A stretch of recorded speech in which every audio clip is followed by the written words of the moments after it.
When you look at some of the double downgrades, that means they took it from buy to sell, they sound almost indignant that GrubHub's competitors are chasing market share at the expense of profits. Bank of America, quote, the food delivery market is increasingly irrational as competitors flood the market with rewards and incentives, end quote. And they're upset that GrubHub's embracing the same strategy.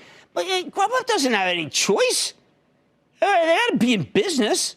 The most common refrain here is that the industry is much more competitive than they led to believe. It's like they never used any of these online delivery services. I mean, maybe the analysts, I don't know, but they catered? What do? They only go out to dinner?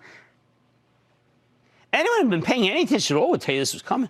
I think GrubHub's management was clueless, though, and most of the analysts who cover the stock were way too credulous. The people running the company have been living in a fantasy land, but a promiscuous fantasy land. Ooh, might be interesting. It's like that thing. What is it, Pinocchio? Where was that thing Pinocchio went to? Fantasy Island? Is that? But somehow they convinced most of the analysts it was real, perhaps helped by the prospect of playing a role in bringing a big fish like Postmates or DoorDash, the largest, into the IPO shoot at their own corporate finance department. But not all the analysts. There was this one guy who was real smart. There was a guy to sell on it. His name is Deepak Mathivanan. I'm sorry if I mispronounced your name, Deepak. He's from Barclays.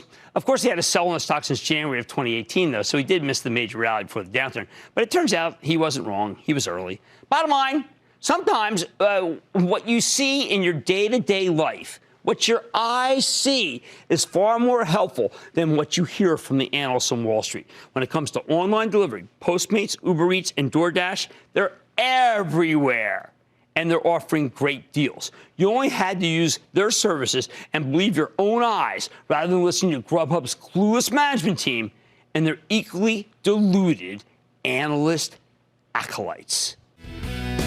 Don't miss a second of Mad Money. Follow @Jim Cramer on Twitter. Have a question? Tweet Cramer. #MadTweets. Send Jim an email to madmoney@cnbc.com. Or give us a call at 1-800-743-CNBC. Miss something? Head to madmoney.cnbc.com.